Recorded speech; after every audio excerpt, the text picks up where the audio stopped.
Tervist! Millal siis veel kui hooaja alguses rääkida hooaja alguse asjadest ja üks hooaja alguse asi, millest rääkida, on kindlasti mootorrattarehvid, sellepärast, et kui sa võtad talvelevi seisnud mootorratta ja kavatsed sellega kohe liiklusesse tuisata, siis võib igasuguse talbuasja ette tulla. Ja selleks, et me kõik sellest paremini ja õieti aru saaksime, on meil siin doktor Neeme jälle ja räägime siis kahe peale ära teile, mida rehvide juures vaadata.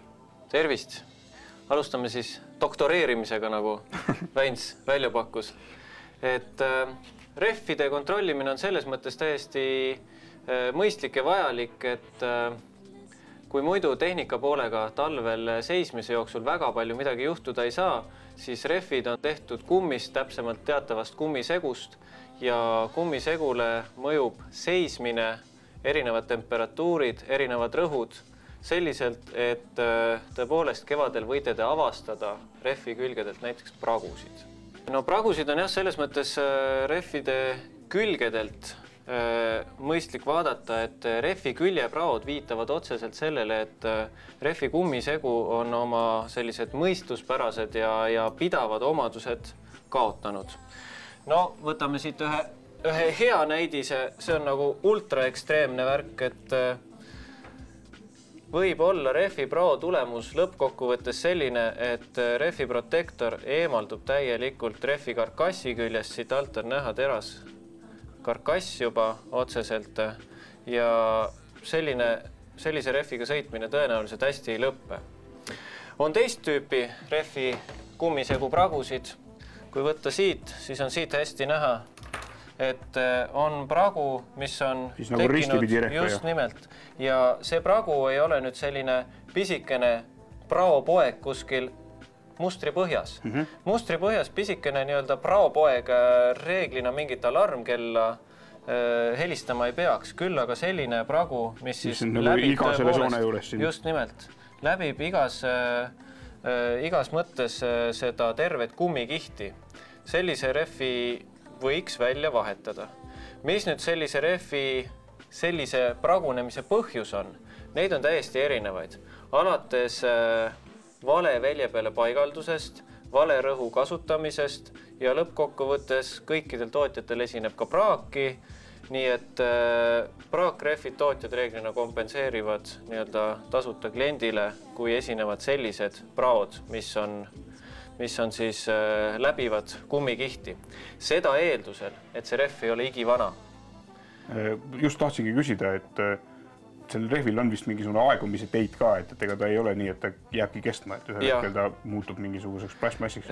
Just nimelt, et rehvi nii-öelda kummisegu seest aja jooksul eemalduvad sellised komponendid, mis siis tagavad selle rehvi pidamise ja selle rehvi sellised nagu pehmusomadused, et lõppkokkuvõttes on tõesti tegemist sellise plastmassi sarnase asjaga. Rehvi vanuse leiab iseenesest kõikide rehvide pealt sellise sõõri seest. Esimesed 2 numbrit näitavad nädalat ja viimased 2 siis aastat. Ehk siis tegemist on 16. nädalal 2004 toodetud rehviga. See tähendab seda, et ta on umbes täpselt 6 aastat vana. 6 aastat tsikli rehvile on selline vanus, kus tema pidamisomadused on juba kehvakesed üldiselt. Kas kasutuses oleval ja seisva rehvi vananemisel on mingisugune vahe ka? Jah, vahe tegelikult on pigem selles, et hoiustustingimused. Kui ta on tsikli all aastaid olnud, siis ta saab suvel päikest, talvel hästi pikka seismist ja külma temperatuuri. Samas, kui rehve hoiustatakse kas rehvi tehase laos või siis edasimüüjate maaletootajate laos, siis seal vähemasti idee järgi peaks olema stabiilsed temperatuuri nii-öelda tingimused, temperatuuri ja niiskustingimused. Et korrektses laos säilib rehv paremini kui sõiduki all. Ehk siis eeldades, et rehv tavainimese kasutuses enam-vähem mingisuguse aastakese peaks ilusti vastu pidama. No aasta kindlasti. Jah, et siis võib-olla nagu nipet-näpet, kui on hästi hoitud, siis kannatab veel 5 aasta tagust rehvi osta. Jaa, ütleme nii, et tsikli rehvi puhul tsikkel, mis tõesti on 2 rattaga vastu maad, mitte nagu auto, siis tegelikult oli olemas määrus, ma ei ole nüüd nii-öelda juuras 100% pädev, aga rohkem kui 10 aasta vanuseid rehve müüa ei tohtinud. Mul ühe koolituse käigus siin ühe autokooli õpetajad väitsid, et see määrus nüüd mingil hetkel on muudetud ja see on asendatud, see 10 aasta tingimus ongi asendatud sellega, et ei tohi olla nähtavaid pragusid. Nii et tundub, et need nähtavad praod tekivad rehvis ennem kui see 10 aastat. Aga siis, kui rehv on lihtsalt vanaks läinud, siis ta läheb niisuguseks kõvaks ja ta läheb kõvaks ja kinni. just nimelt, ehk siis kui võrrelda kummi ja plastmassi, siis plastmass, kui teda nii-öelda kuskile nühkida, siis plastmass kulub aeglaselt, aga on libe. Ja. Kui sa kummi, nagu kustutuskummi üritad kuskil nühkida, siis kustutuskumm kulub, aga paraku ka nii-öelda hõõrdub tugevamini. Et nagu vana rehviga iseenesest sõita saad, sellepärast kui õhk püsib sees, aga pidurdusel on see hetk, et ta lihtsalt läheb libisema. Ja eriti kehtib see muidugi esiratta puhul, kui teha äkkpidurdust, siis esiratast plokki tõmmata, siis tõenäoliselt see juhitavus väga hästi ei säili. Mis hetkest alates on rehv nii palju kulunud, et teda enam ei võiks kasutada? Tsiklirehvi mustri jääksügavus on tegelikult paika pandud seadusega ja seaduse kohaselt ei tohi teda kasutada enam siis, kui tema jääksügavus on väiksem kui 0,8 millimeetrit. Millise rehvi koha pealt seda sügavust mõõdetakse? Seda sügavust tuleb mõõta sellisena, et tagarehv kulub kõige rohkem loomulikult keskelt. Nii et keskel peab olema minimaalselt 0,8 millimeetrit. Ei saa eeldada, et inimene kasutab rehvi küljed lõpuni ära ja siis saab järelikult sealt mõõta, et laseme keskelt traadid välja, aga servas ju on maailm. Esirehviga on nüüd vähe teine lugu, mida me vaatame pärast teeninduse poole peal. Esirehv ei kulu mitte nimelt täpselt keskelt, vaid kulub natuke ühe külje pealt. Jutu kokkuvõte. Rehvi veere pinnal ei tohi olla nii-öelda ühtegi tsooni, kus mustrit oleks vähem kui 0,8 millimeetrit. Rehve on kahte sorti. Ühed on need, millesse käib lohv või siis see õhukumm sisse ja teistesse ei käi. Neil on tegelikult vahe selles, et üks asi, siin on mul 2 rehvi analoogse mustriga T404. See rehv on siis Tubel S ja see on tube type, ehk siis kasutamiseks lohviga, kasutamiseks ilma lohvita. Lohviga rehvi puhul ei garanteeri tootja seda, et siit randi vahelt ei tule nii-öelda õhku läbi, ehk siis selle randi nii-öelda omadused on veidi erinevad. Põhimõtteliselt, kui seda katsuda, siis on ka tunda, et selle tube type rehvi rant on siuke veidi pehmem. Ja see on nagu nii-öelda peamine erinevus. Lihtsalt kui juhtub tee peal mingisugune suurem kivi ette juhtuma, siis ta lihtsalt lööb vahepeal rehvi tühjaks. No jah, siit vahelt üldiselt on see Tubel S ja tube type'i nii-öelda tingimus suhteliselt selles mõttes konkreetne, et chopperile, kus on kodarväljed reeglina, seal on enamik rehve alati tube type. Ei ole mõtet toota sinna ilma lohvita rehvi, teha teda konstruktsiooniliselt nii-öelda keerukamaks, rohkem õhku pidavamaks, kui saab hakkama ka lihtsamaga. Ja paigid vastukaaluks, seal ei kasutata kunagi lohve, ehk siis paigimõõdus rehvid on kõik alati üldjoontes Tubel S, ehk siis kasutamiseks ilma lohvita. Küll aga annab parandada siselohvi. Jaa, kindlasti. Ja siin on üks üsna ekstreemne näide. Nii-öelda ultranäidis, et ma olen paar korda kokku lugenud, mitu korda seda on üritatud lappida ja mitu korda seda on ka lapitud. Mul ei taha see number meelde jääda, aga minu meelest oli kas 23 lappi siin. Eriti tähelepanu väärib siukene suurem lapi kogum siin. Et tõenäoliselt on tegemist kas ekstreemse entusiasmiga või lihtsalt kõva peaga natukene.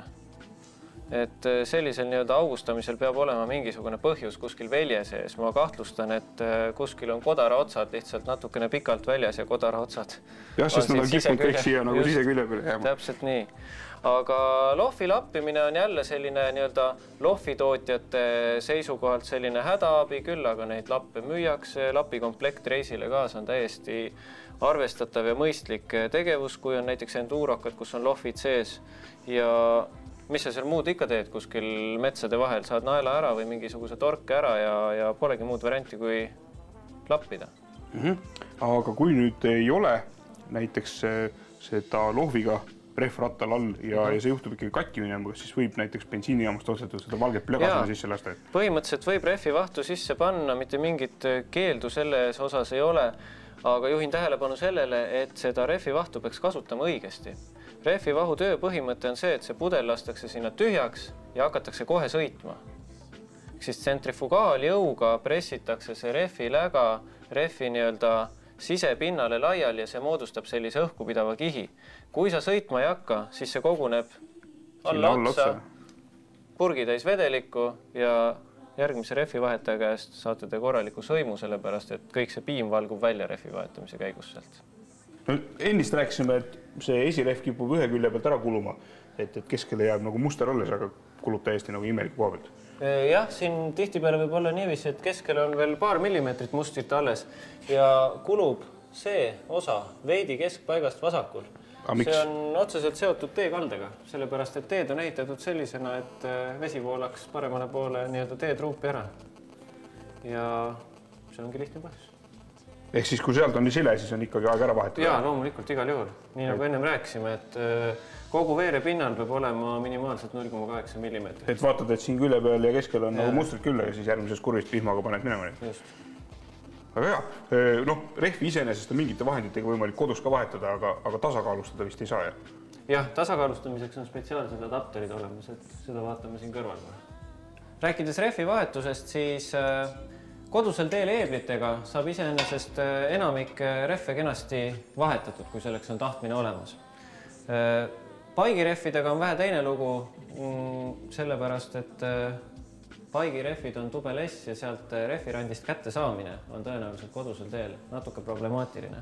Et töökojas on, mis erineb nüüd natukene tsiklirehvi poole pealt selleks, et ei tekiks siin tsiklirehvi vahetusel väljale selliseid jäädavaid kahjustusi, siis meil on kasutusel käpad, kus on sellised nailonkatted, samamoodi on vahetuskäpp, spetsiaalne nailonkattega selleks, et ei oleks metall vastu metalli ja ei tekiks selliseid kahjustusi siis velgedele.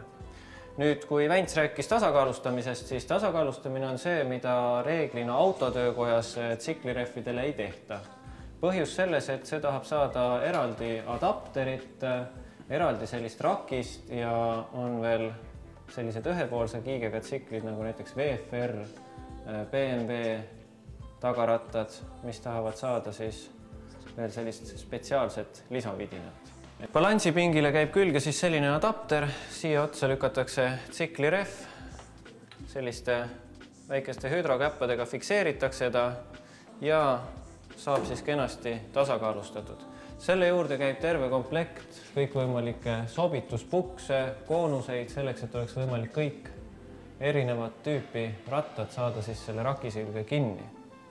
Eraldi, mida enne mainisin, eraldi on olemas BMW-le spetsiaalne rakis, siia otsa käib siis BMW ühepoolse kiigega tagaratas, fikseerub siia keskele kenasti ära ja saab need kõik tasakaalustatud.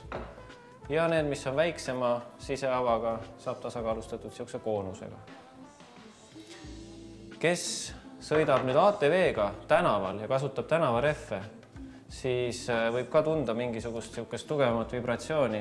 Sellise spetsiaalse rakisega saab tasakaalustatud ka kõik ATV-rehvid ja ütleme, kui rääkida autodest, siis Prantsuse tootjad, kes ei ole raatsinud või viitsinud või tahtnud oma velgedele teha keskavasid, siis sellega saab tasakaalustatud ka ilma keskavata väljad. Lihtsam variant kodusel teel tasakaalustamiseks on midagi sarnast. Siin siis pead silmaga vaatama? Jah, siin on niiviisi, et siin on kaasas ka erinevate läbimõõtudega võllid. Võll siis vastab täpselt ratta laagri sisemõõdule või siis puksidele.